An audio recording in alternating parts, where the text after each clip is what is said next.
musical, linguistic objects.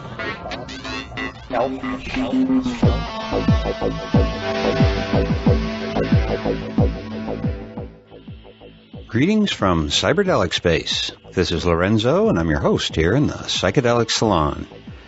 And before I introduce today's program, let me first give a big salute to the Dope Fiend, who is coming up on 5 years of producing a new podcast on the same day of each and every week for the past 5 years. Had I been that dedicated, then this would be my podcast number 277 instead of 249. It's an amazing job that the Dope Fiend has done, and if you haven't done so yet, I highly recommend surfing over to dopefiend.co.uk and checking out some of the great podcasts on his Cannabis Podcast Network. But most of all, if you're interested in the world news and opinion about cannabis, then his Dopecast is not to be missed.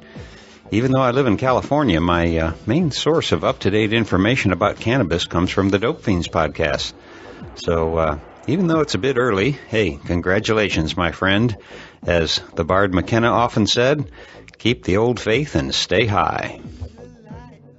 Now, some other friends of the salon that I also want to thank today are some of our fellow saloners who sent in donations over the past 2 weeks to help offset the expenses associated with producing these programs.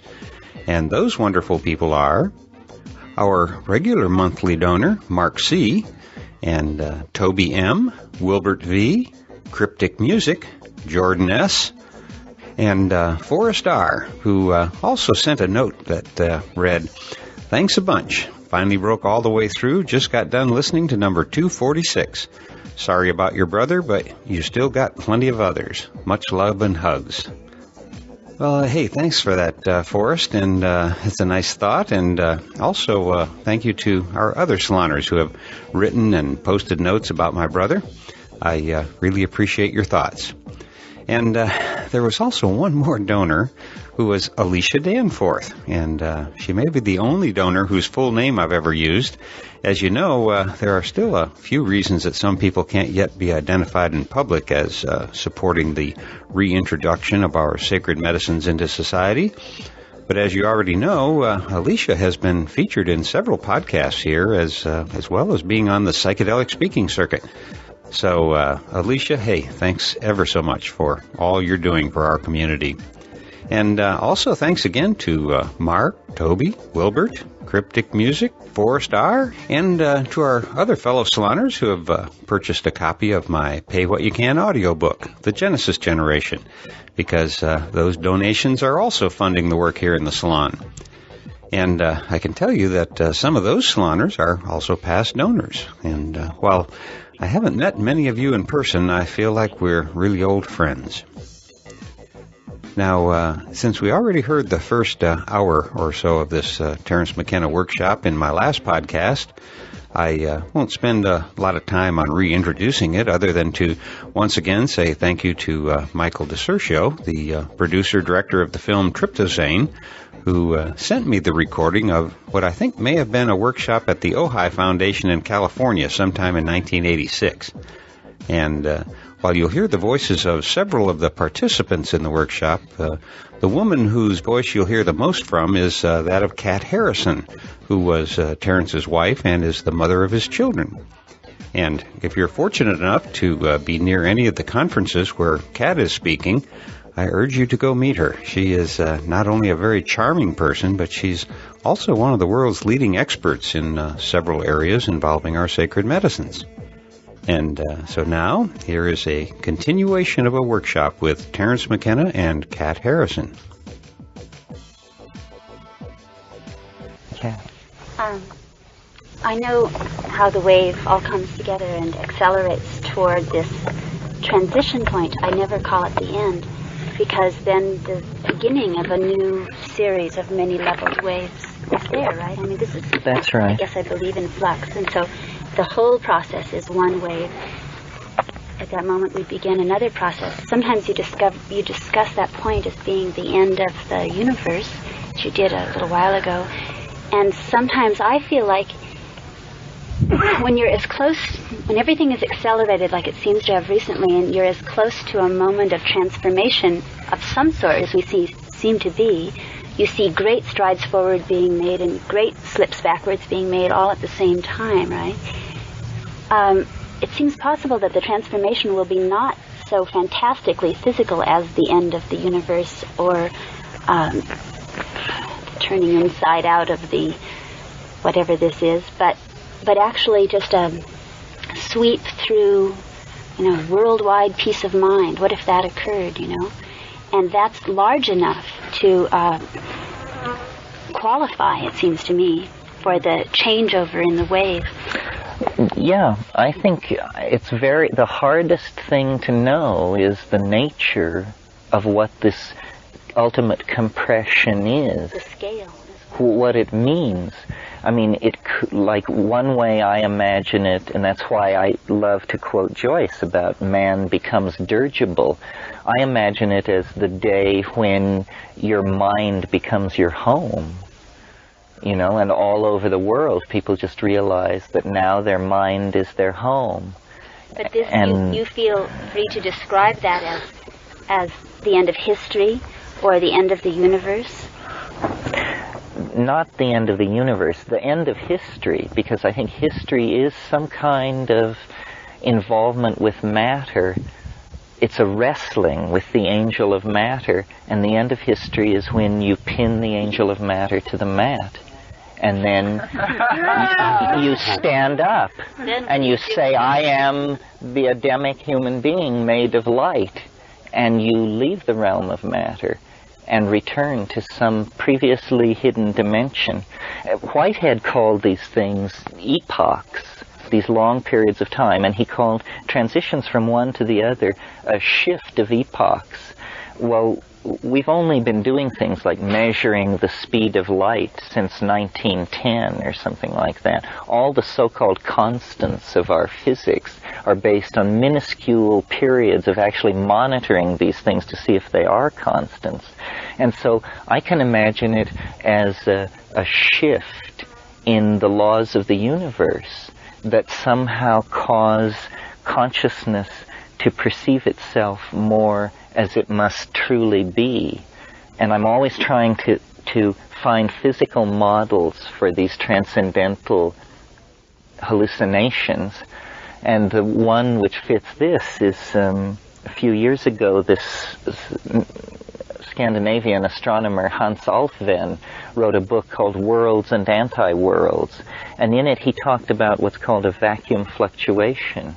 A vacuum fluctuation is where suddenly, out of nothingness, there emerges a stream of particles, and they are equally particles and antiparticles, and they sail along for a period of time, and then they collide again, and each particle is destroyed by its antiparticle, and so what is called parity is conserved, meaning that when you add up all the charges, positive and negative, you get zero. So it's okay that this matter came from nothing and returned to nothing. This violates no laws as long as parity is conserved. But the interesting thing about this phenomenon, which is called a vacuum fluctuation, is that there seems in quantum mechanics no rule which would limit the size of such a phenomenon as this.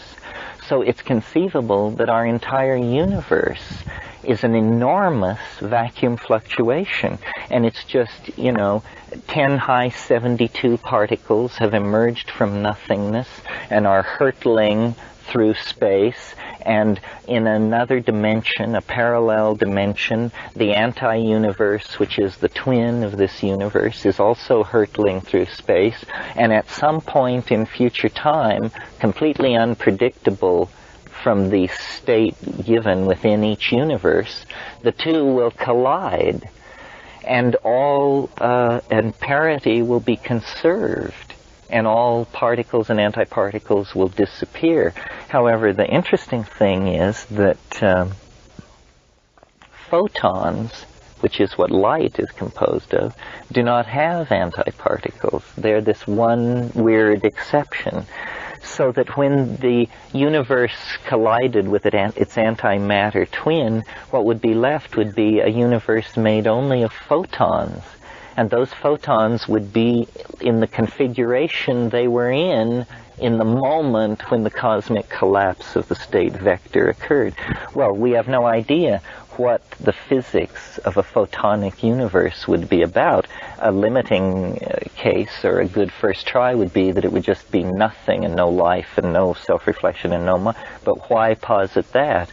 There's such a persistence in the perennial philosophy of the notion that spiritual development is somehow related to light, and to the cultivation of inner light, and to the creation of light bodies, and the stabilizing of light.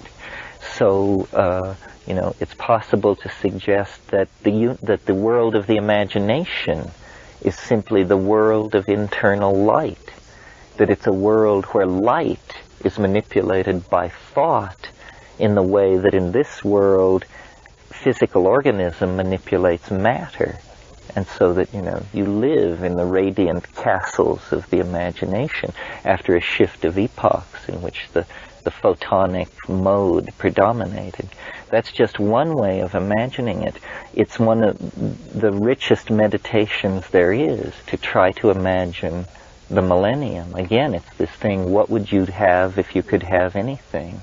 I mean, sometimes I imagine it, Hieronymus Bosch's great triptych, The Garden of Earthly Delights, where men and women of all races mingle among giant wrens and strawberries and feed each other pomegranates under an autumnal sun in an endless rolling park-like world of exotic vegetables and sexual excess and hard stuff to be. And, sounds better than the end of the universe.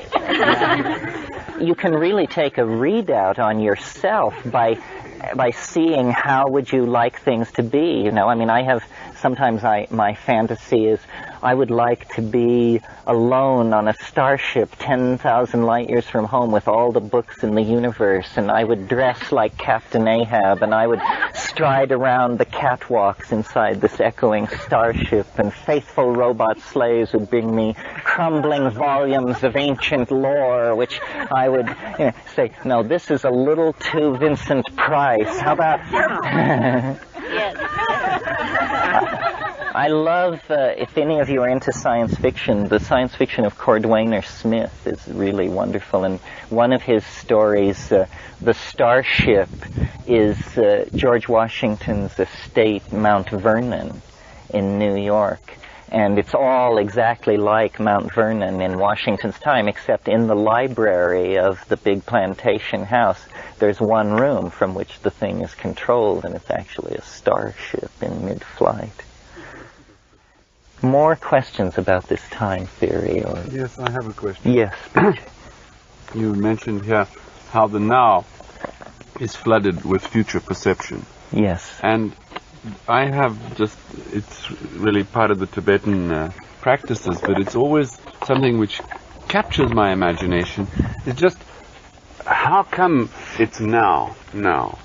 And the fact that these future perceptions are so tremendously tangible to us, especially while sitting in meditation or while eating a meal even or something, and there's this, how come it's not yesterday, and how come it's not tomorrow? And how come that I'm here now when I just have to flick my mind and I'm in yesterday, and equally easy in tomorrow? I wonder if you have anything to say on that one. Well, I think that life proceeds through time. It's an effort by organism to map something one dimension larger than itself. So it takes a whole life to do it.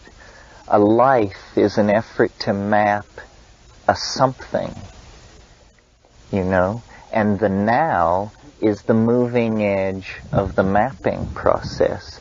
You cannot map it instantly or you would be it. And so what being in time is experiencing the incremental mapping of this higher order object. And that's why hopefully a long life would give wisdom, because a person would begin to get the whole picture. Oh. You know? So the now is kind of like the edge of the pencil as it moves Yeah, over that's the what ground. I'm trying. Yes, well, what did Plato say? That the present is the moving image of eternity. That's pure good Platonism. Projection, much as our shadows are two-dimensional. Well, you can think of it as you can think of the now as a kind of laser which is moving over a larger surface and illuminating it, scanning it. It's scanning something, and it takes it a while to scan it, and then at the end all the data is in place, and then you say, oh yes, I see now what the object of cognition was. And our faith is, and there's no reason to doubt it, that this is a great transcendent experience. This is the resolution, the peace that passeth understanding as you sink into death. It's just that we like to think that the psychedelic experience gives us a preview. No one escapes, the final realization. It's just that some people do postpone it to their last act. But there's no reason for that, because it is the mystery, the culmination, it is the date palm and the wellspring. I'd like to, I'm always interested in pursuing things from the Mayan angle, so I'd like to ask about how this theory of time relates to the individual. It's somewhat related to BJ's question. There's some sense I have that in their techniques, and certainly you've experienced and other people have experienced this with the mushroom at high doses, of traveling through time and actually seeing the future or seeing the past. And I was wondering if you could say more about that and some framework for understanding how that is possible. Yes, well, I think psilocybin seems to be the great teacher of history, and part of its teaching is history. It views a person without a history as a person with amnesia, a person with a diminished capacity, because your history gives you the power of your convictions. The way I use the wave, or the way I've been using it recently, is to try and study the time immediately ahead of us so that we don't misjudge what's going on. And, it's a mathematical process. There's no indeterminacy about it if we anchor the whole wave system on 2012. And what I see from that anchorage point is in the 67-year cycle from 1945 to 2012, we have reached that point which resonates with the larger 4,306-year cycle at that point, which corresponds to the collapse of the Roman Empire around 475 AD. In other words, we have been through a period of imperialist expansionism, which has lasted for a number of years, certainly since the beginning of the 80s. But I see a retrenchment of that and a recidivist tendency, a tendency toward religious fundamentalism, rigid social structures, and in short, the sorts of things which could be seen as valid resonance patterns to the early medieval phase of European civilization. The period from AD 474, let's for shorthand call it 500 AD, the period from 500 AD to 1500 AD, in other words, to the discovery of the New World by Columbus, that 1,000-year period is the resonance that we are going to experience from now till the late 90s. Around 1998, we will reach the beginning of the Renaissance and the discovery of the New World. But we are going to have to endure a period not entirely to our liking. We represent the pagan Hellenistic spirit which has held full sway within the empire for the past 25 years.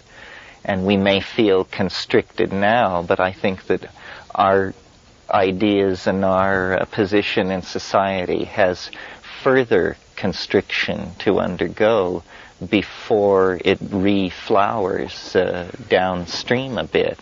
So when I first realized that, I felt very pessimistic. But then I asked myself, well, what aspects of medieval life could I groove? What aspects of that medieval eschatology were salutary to my needs and wishes? And I discovered that, it was an age of great mystical faith and illumination. It was an age of communities of like-minded people seeking transformation far from the turbulence of the collapse of the empire. So I am not of that. My theory leads me away from those people in the New Age who think we're about to be catapulted into the corridors of power. I think that's preposterous, and the evidence for it is zero. And I think better we should tend our gardens and form brotherhoods and sisterhoods of affinity and realize that the task of transformation is one of a lifetime. Our lifetimes, And every time someone like Dick Price or Tony Lilly moves from the wheel, I always wonder, how did it feel to know it wasn't finished? To go with it undone. And oh yes, I have no doubt that when the saucer comes, that Tony or Dick will be in control. One of them. What is it Bob Dylan says in his song, Ezra Pound and T.S. Eliot fighting in the captain's tower?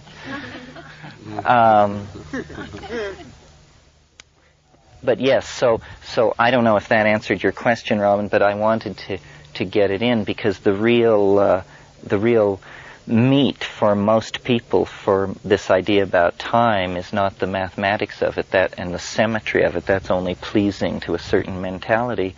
But really, what does it tell us about the years immediately ahead? And what it says is, consolidation, illumination, community, and self-discipline.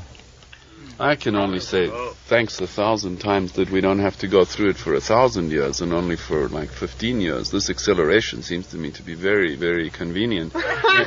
Imagine if we were born in 500 AD and we had to look forward to that. Yes, well, that's why I say, imagine the people who lived in times when the temporal river was stagnant or even when countercurrents swept it backwards.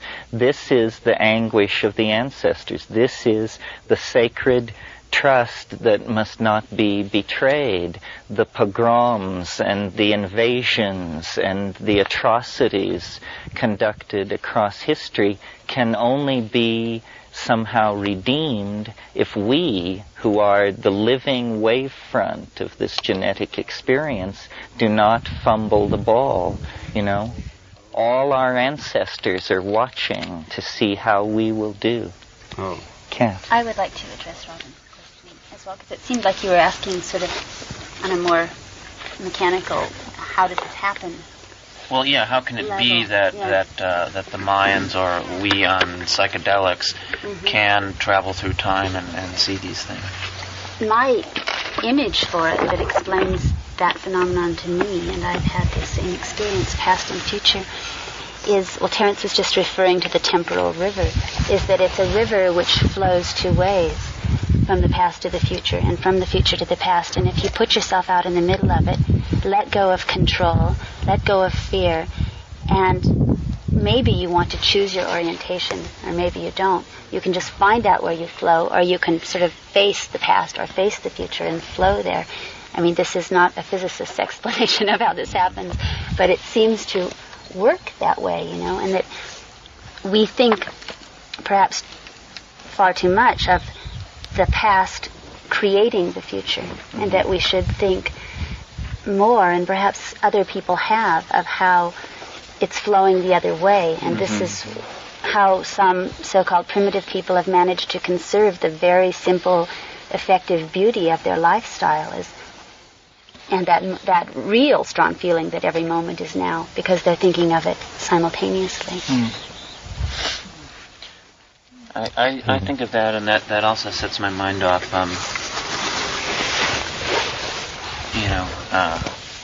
That's kind of like the river's flowing both ways, and if you kind of take a step to the side somehow, that you'll catch the current from the future. That's appealing, but also, I always play with these metaphors, and maybe I'm literalizing them too much. Is it possible to step out of that stream in some way, and then looking above and sort of choose where you're going to descend into it? Or another image that came to mind is, are there somehow holes in the fabric of time that you can shoot through, sort of like in 2001, the Stargate opening up, and there's this hole in between, and where you emerge is not the other side of it, but someplace completely different. If you take the wave seriously and apply it on these short scales of time, you can find your way into, yes, unique configurations of the moment. It's like astrology in that way, and often the content of a psychedelic experience can be later seen to be because of the situation of historical resonance that you weren't perhaps even aware of at the time. Or if there are parallel worlds, one or many, which ones happen to be adjacent at that moment in the cosmic weather, kind of, It's sort of, sometimes I've taken the mushroom just to say, like a weather person, to say, okay, I just want to see what's happening out there right now, not with a will in it, And then, you can find that it's about knitting in your rocking chair, or you can find that you're just on some landscape that you couldn't have conceived of before. The essence of Tao is the correct apperception of process. That's what Taoism is to understand process, is to be a Taoist. And I think that this is almost a formal rendering of the notion of Tao, almost an effort to create a mathematics, an algebra of the Tao. And as long as it's true to the notions which Taoism conserves, which is of flow and determinacy within indeterminacy, it serves. This is what understanding time is to understand process, but to understand it so well that it's like a sense for you. It's like seeing. This is the kind of seeing that is very important, to see into time. It's what history and culture have experimented with, but it's what we now, by identifying that as what is going on, can accelerate much faster. Anything else? I was, just picking up on the conversation with Michael this morning. Maybe you could talk more about the other. Oh, the other. Well, I'm not sure exactly what he meant by talking about the other. The other is just a way of thinking about all of these things that we name spirit, God, demon, void. It's that there just necessarily is a place off our map. Whenever you have a map, it implies the part that is not on the map. And the other, the truly other, is it lies outside the domain of language. It's like the unspeakable. All you can do is point at it, And the Gnostic idea of God was that it was totally other, that there was nothing in this universe that gave any clue whatsoever as to the nature of God, that was its essence, was to be completely other. But, the other trickles through and reverberates in our lives in all kinds of dimensions. The first other that you meet is the world. and at a later point in your development, your attachment to another human being can become a confrontation with the other.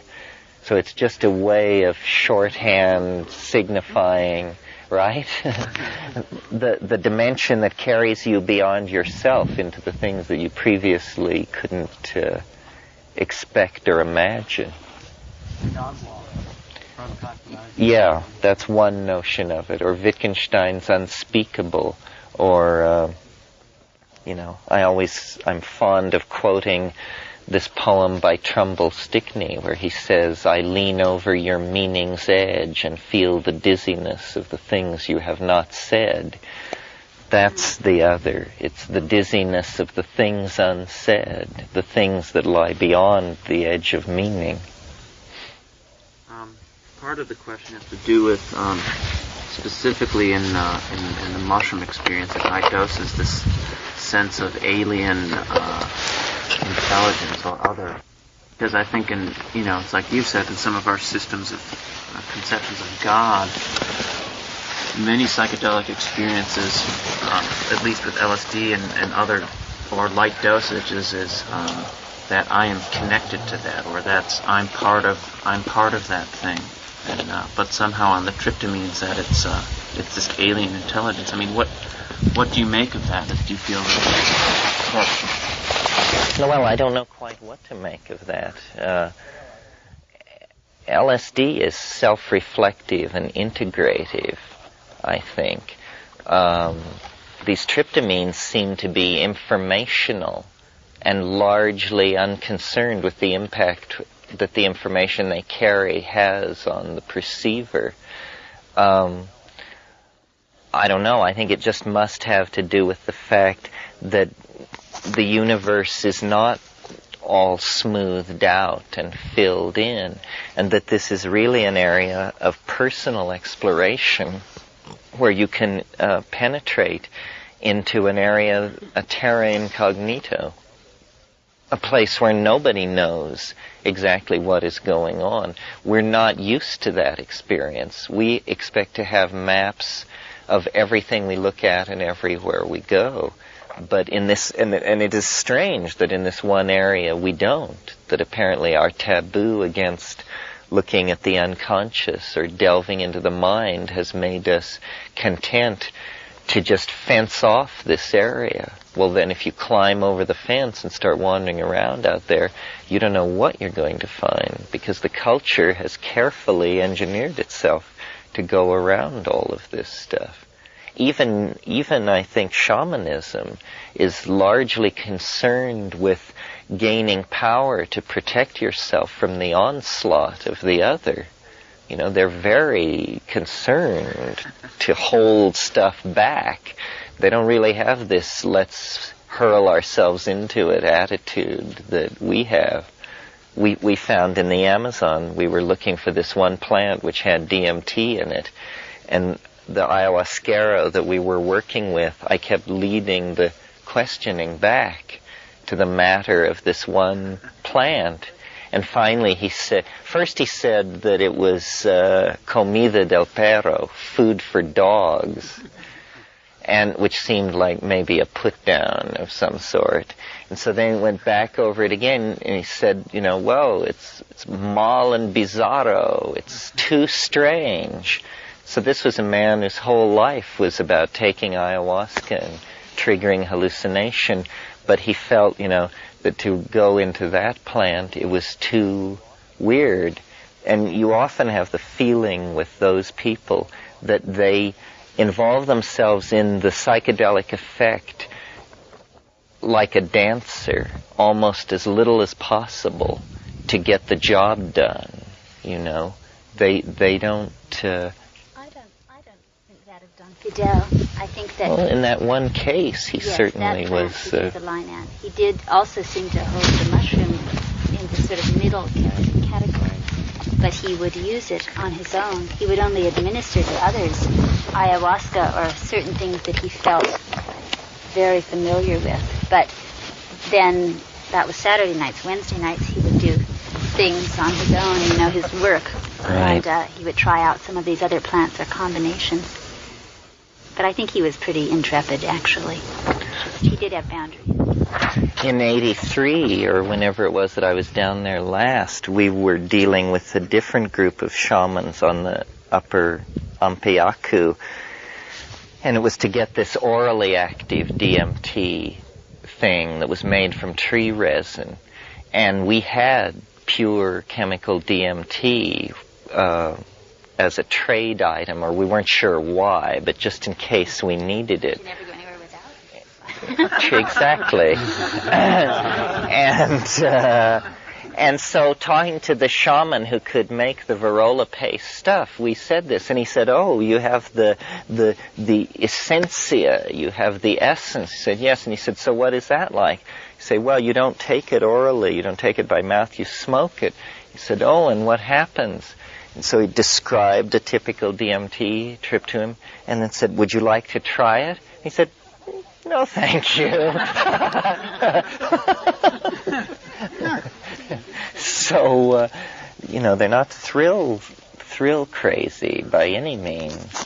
Well, I'm reminded of in the latest Castaneda books, he goes into what he calls the old seers and the new seers. And the old seers were, maybe you're more aligned with them, I don't know, but they would be willing to explore any territory. And they made a division between the known and the unknown. The unknowable.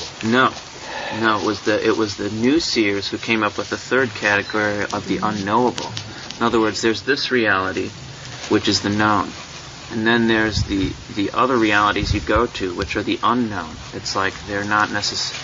It's like maybe the ayahuasquero takes you to the unknown. But this other realm where they don't go, they would probably call the unknowable, because the impact that it has on you to go in there could be dangerous. From the place of the unknown, they could glimpse very briefly the unknowable, and it was usually a pretty shattering experience. Put great emphasis on being able to distinguish the difference between the unknown and the unknowable.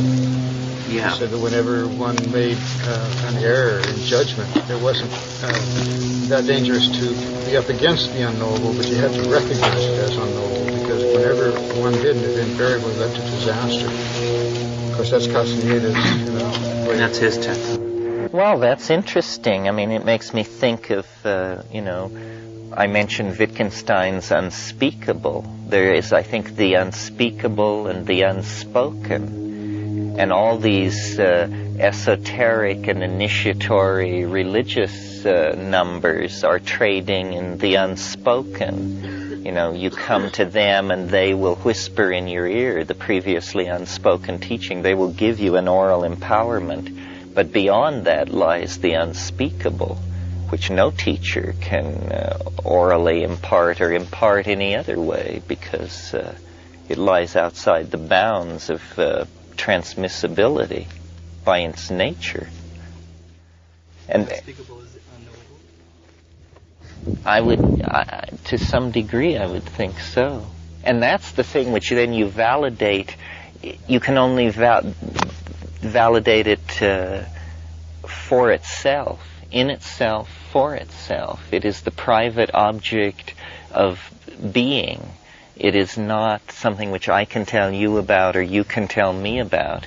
It's the private mystery that is ontologically private because it's unspeakable. But I don't think that what is the unspeakable is the same as the unknowable. I think that all of us who have pursued these dimensions have many experiences that it's very hard to talk about, or when you talk about them, it sounds so silly compared to what you experienced, right? It's one of the challenges of having this kind of group discussion or these kinds of workshops is to try to talk about that. But there is, I think, a big area that just doesn't language, don't you think? The ineffable is how I think of it, another word for it. Well, you can sort of chip away at it. I mean, the whole progress of human development is maybe slowly eroding the unspeakable and turning it into the spoken. I'd like to speak about that. That's what's been going on in my mind. And I'm glad you used that. Because in a way that is the process of everything, from the the very beginning to the very end. And we as human beings on the planet are just somewhere in the middle of this whole process of the unknowable becoming the known. Mm-hmm. And it ties back a little bit to your whole thing of time yesterday, where you said like the physicists are interested in the first, second, or parts thereof, and whereas you're interested in this final or coming up moments or years as things speed up. But what we're looking at is the physicists are looking at basically the physics of it, the form, whatever, the matter, the physics. And what you're looking at are the ideas which are coming into being more and more. This end of time is more and more recognition. So it's really like spirit or mind or knowing, which is accelerating. So it's like the opposite ends. One is the matter coming into form at the beginning, and then at the end is the knowing of all of this, which is coming to a point. And like an ant or whatever lower level of consciousness is, on different levels, or I'll tell you, a cell, an amoeba, they have their thing, and then there's the unknowable, which is what we are acting in. How can even inside of our body, the blood cells, can they know of our world of communications and symbols and knowledge? Such as we are on this unknowable is really just a greater universe, a higher level, which is known by a higher way of being. And it's like from each end, whatever, the matter here and then the mind coming into it. And like this point coming up shortly, this 2012, is significant in that it's possibly some sort of, like I say, this opposite end of knowing becoming complete, like life becoming completely aware of all life in of itself. But that's like is at the end of everything. It seems like that's just a point, like a mid-swing of a pendulum. Yes, well then some other process having to do with the career of spirit instead of matter is initiated, And whether it's the end of everything is rather a human way of approaching it. I mean, it's a complete end of one way of being. Of us as a species, as a life.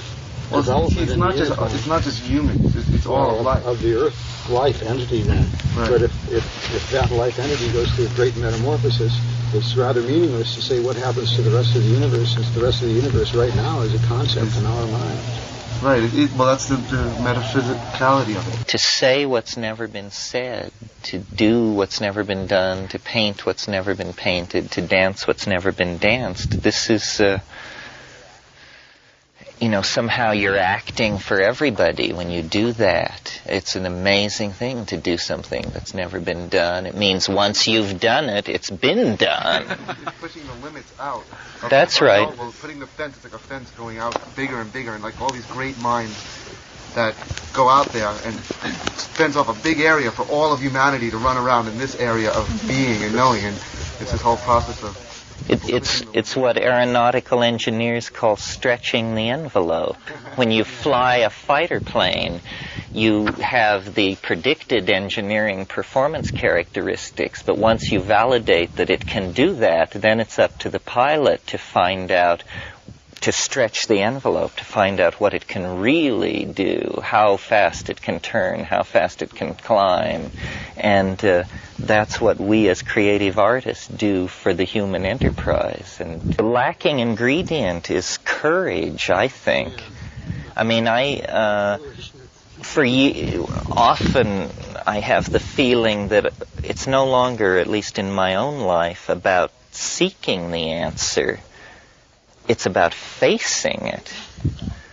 It isn't about, is it yoga, is it Taoism, is it this, is it that? Now, I think that now I know, at least for me, what it is, but the answer is so appalling and requires such courage to execute it and carry it through that I don't know what to do. I have no doubt that we could all become the Taoist hermit on Cold Mountain, and be that person of whom people in the valley say, oh, him, we see him sometimes when it snows very deeply because he comes further down for wood. he comes and goes in the mist and never talks to anybody. We could all become that person. There are no barriers to ultimate spiritual attainment. But what about, your mortgage and your lover and your devotion to French chocolate and all of these things? I want my cake and eat. That's tricky. Well, That's very, very tricky. Learn how to bake. these plants because it really all washes out. Maybe just for an hour of peaking, but it really puts all of that in perspective. But for instance, like the matter of the flying saucer, I have no doubt that if you took 10 people selected from this group and trekked days east of Death Valley and, stayed up all night, and then everybody took 8 dried grams of mushrooms and hooped and hollered and waited, that something would happen that would be so appalling and so destructive to our preconceptions of what's possible in this universe that you just come out of it, pointing into the desert and saying, But I'm careful. I don't doubt that appalling things can happen, and that reality can be completely pulled to pieces. And I don't know what that means, but I want to really try and deal with that on my terms. And that's a kind of fear, it's a kind of holding back. That's why, I know people who seem to me superhumanly reckless. I mean, they tell me the things they do, and I just shake my head, because of the power, of the vistas, of the energies that they must have laid their hands on. It's too much for me. I'm a simple scholar and bookish collector type. I'm like Brother John here. We like our home and hearth. But that's the challenge, you see. That's the weird thing about the psychedelics. It is a path, but in a sense it's the end of the path. And then what do? Now it's up to you. It's no more about, the guru says in 5 years you'll make progress, or if you just keep eating this spirulina or fiddling with your crystals or something. It's that, no, you've arrived. Now, what do you do with it? Are you really want to be a wandering figure at the edge of civilization, glimpsed occasionally in your tattered cloak with your wild ravings? Well, that's not the only option. We were talking, Mitch and I were talking this morning about... Thank you, Tim. It's tough to do that with kids, see, I know. We were talking about envisioning something and how these plants help you to generate a vision of something real that you want to create or organize in the world, and then they help you to have the discipline and the dedication to carry them out in the real day-to-day, telephone calls and how do I get the money for it kind of way. And that, I think, is a real strength that all of us have, and that it's one of the responsibilities of being granted the visions, is to make the visions then as real as you can. I mean, we do have our bodies here on earth for some time to come. We do have pleasure, of course, which we should all indulge in, but we also have responsibility to make it as much like, even if it's a small step, as much like that fantastic thing we can see in our visions. And I think that, it gives you the object, and then it helps you move toward it. And then we need to do that work and keep refreshing our vision if it gets weak or we start to give up on it, or if we need to shift direction slightly.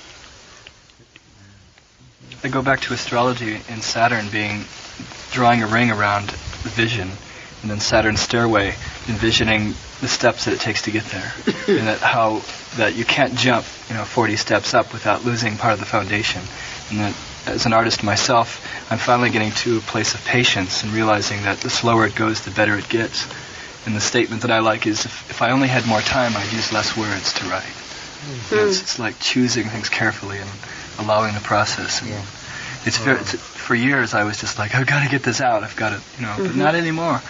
It's now I'm really seeing that slow, patient steps create a foundation strong enough to someday, even if it's not in this lifetime, to manifest that dream. If you use the quality of your daily life as your currency for how you're proceeding towards something, then you know if the quality of your daily life is good, deep, satisfying, and you have a goal, you're probably on the right path, right? If you're saying, God, it's just going to be hell for 3 years till I can get this project together, you maybe should think about it again, I see that process reflected on a greater scale in just the evolution of life itself, and that if life were to very quickly achieve the knowing pure spirituality, then what good is it? And that's like through humans and through all of our history and time.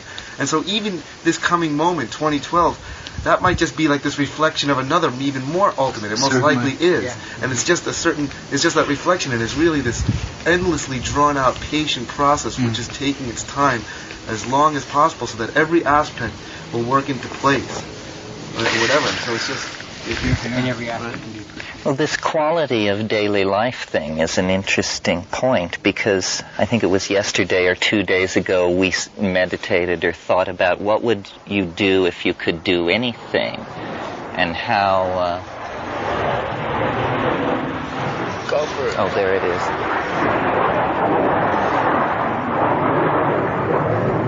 Stretching the envelope. Yes. And how you imagine, or if a genie were to suddenly tell you you had not 3 wishes but thousands, and you would begin to dabble in fulfillment, and then, of course, in all the trivial and superficial things I mentioned, palaces and Ferraris and all this, but then things like that you could move anywhere instantly. How would you choose to travel if you could move anywhere instantly?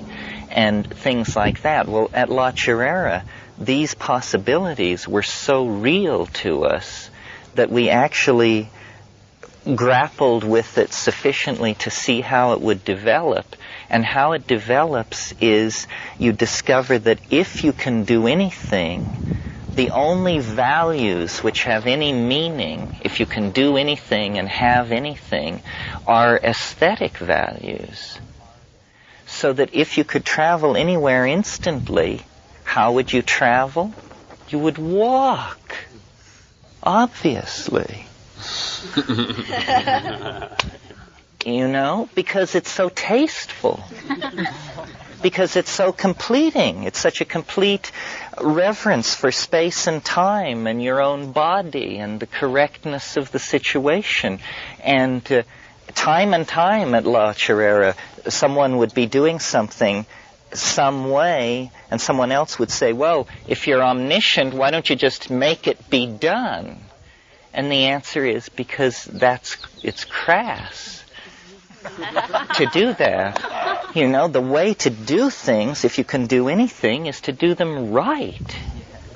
That's Zen, eh? Like Zen cooking is like that. I guess. But that realization of the total richness and correctness of the moment that's the correct interpretation of the attainment of these cities. Things would go on at La Chirera as an example of how the Tao works, where I would walk out into the jungle and there would be butterflies circling, and I would hold out my hand and speak to the butterflies with my mind and invite them to come down and land on my hand and display themselves. And the butterflies would do this. They would come and land in my open hand and turn and strut and show me all facets of themselves. And this would go on for like 2 or 3 minutes, where I would experience gratitude, reverence, delight, and then this other emotion, the need to show somebody else what I could do. And so then I would walk back to the camp, and smiling with a bizarre inward smile, I would select one of my campmates and ask them to walk out into the jungle with me. And then, to their horror, I would stand underneath this tree and gesture and ask for the butterflies to come down and land in my hand. And people would just turn away in a mixture of horror and embarrassment that anyone could be such a jackass, first of all, and that anyone could be so mentally deranged as to operate like that. And of course the butterflies would have nothing to do with me. And I would just be left just sputtering, you know, and it happened many times. Many times? Oh, no. Oh, many times. Because there was that you took people and were left sputtering? Or it was not only the butterflies. It was that as long as I had no ego, I could work magic. But it was magic that was the necessary magic. It absolutely had no use other than to make my life a more perfect work of art. As an example, we had a pot in which we cooked avena, oatmeal, every morning. It was our magic pot. And the scrubbing out of this pot was a major pain in the neck and was consequently a rotating camp duty. So in the height of this, it became my turn to scrub this pot. And I went down to the little spring where the sand was and squatted down by the water, and I picked up the sand and I rubbed it onto the pot to get ready to scrub it. And then I looked, and the black stuff was just flaking off. It was like Easy Off or something. And it was and I just took the pot, holding it by its two little protrusions, and immersed it in the spring like this, and looked, and all the black stuff was just flaking off and crudding off and going, and I was just amazed, you know, the magical scouring agent. So then I went back to the camp and got my most severe critic, and again, smiling with inward benignness, I led them down to the river and said, I'm going to teach you how to wash a pot. The Zen master, you see. So we squat across from each other by the spring, and I pick up the sand and I put it on, and she says, so I'm supposed to know that sand can wash a pot? I'm saying, no, look. And again it failed me, you know. And I just was... by then I was getting the message, and I stopped. And there was one other instance which was very puzzling, because I actually saw another person go into it too. And it had to do with this prophecy which my brother had made.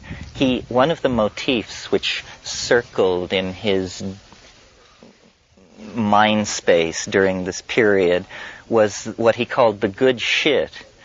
And this was, he imagined that at some time in the past he had gotten a sample of Afghani hash that had cow manure very, very carefully worked into it, and then the hash had been infected with psilocybin mycelium, and all of the cow manure had been converted into psilocybin, so that he had the psilocybinated hash.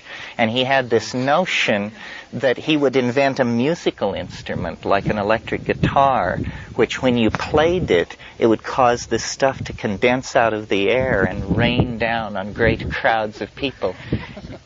So anyway, there was this thing about the good shit. And one night he announced that the good shit would appear at a certain time.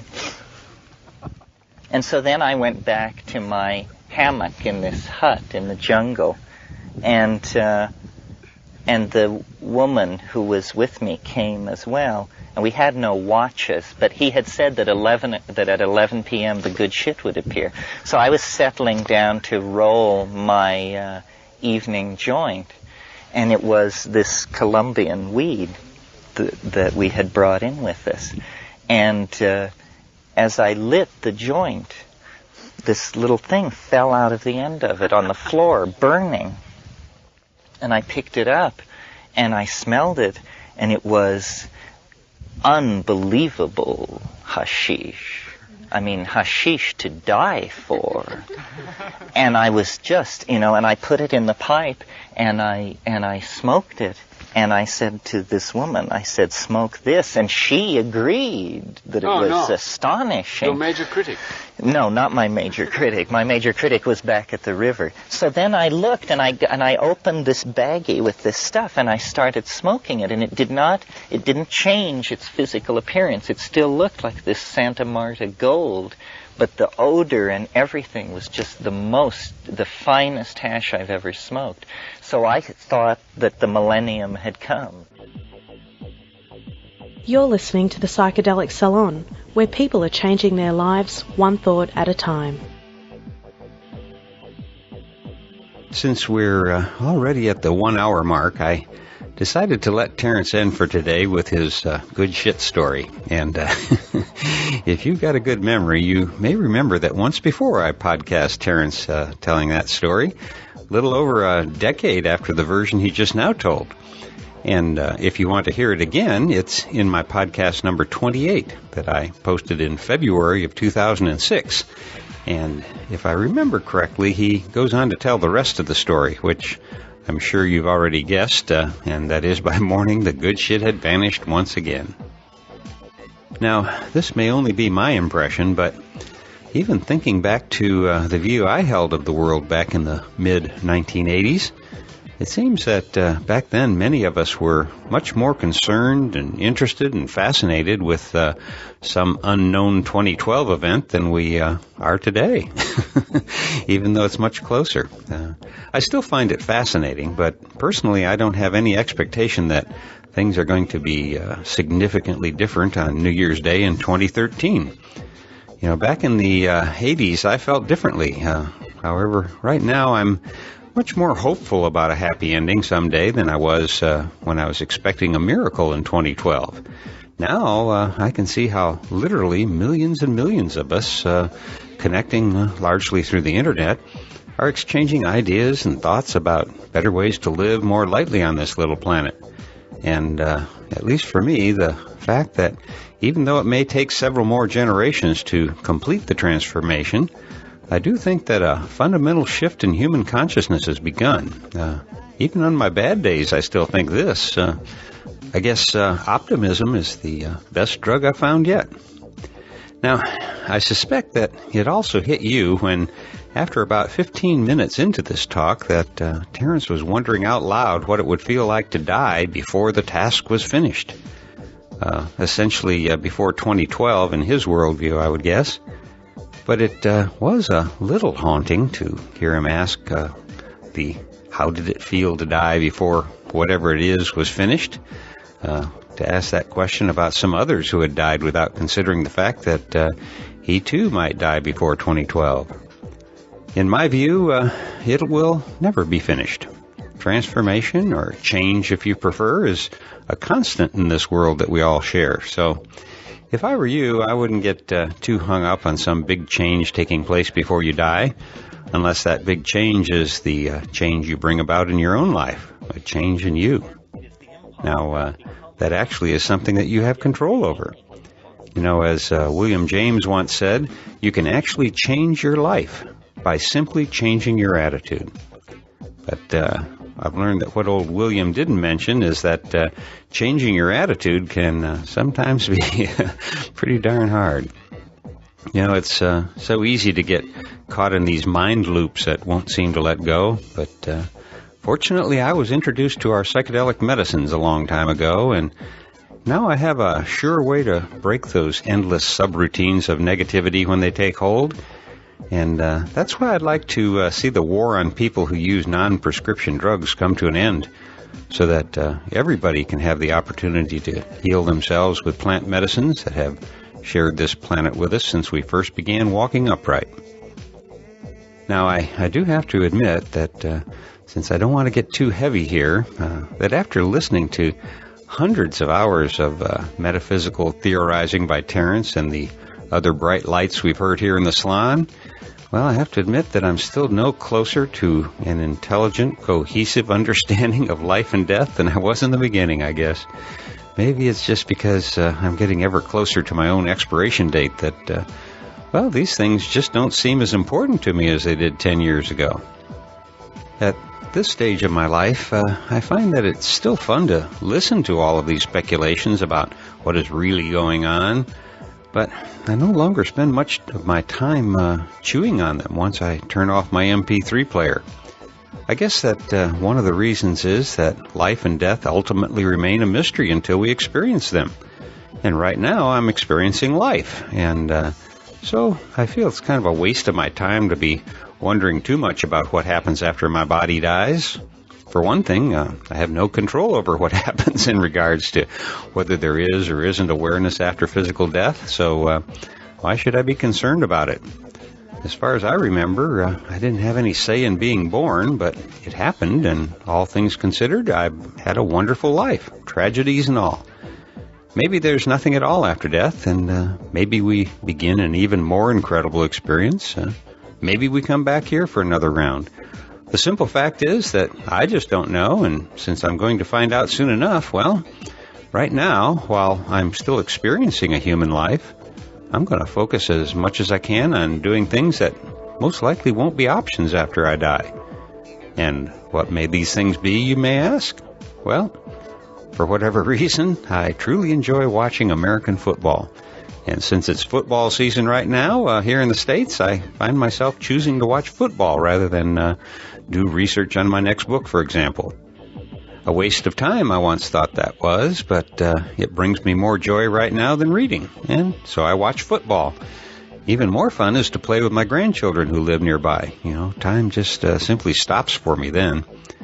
In fact, in truth, it really does crawl really slowly when I'm watching another rerun of Dora the Explorer with my youngest one.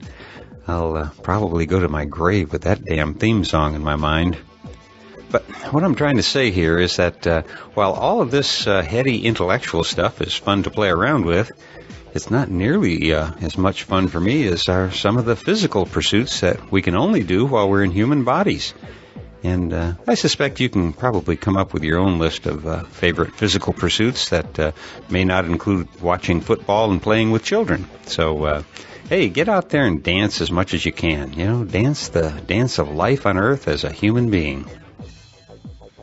Well, that's more than enough of my preaching for today, and I hope that you don't take what I say too personally. You know, these little side notes that spill out like this from me from time to time are primarily meant for me to remind myself of some of the conclusions I've come to and conclusions that I may abandon one day. Who knows? But I do hope that you never forget that you should be the one that comes to your own conclusions about life, death, and the sometimes joyful experience of being human. We're all one, after all, but we're also all different, because even identical twins have to walk on different parts of the path.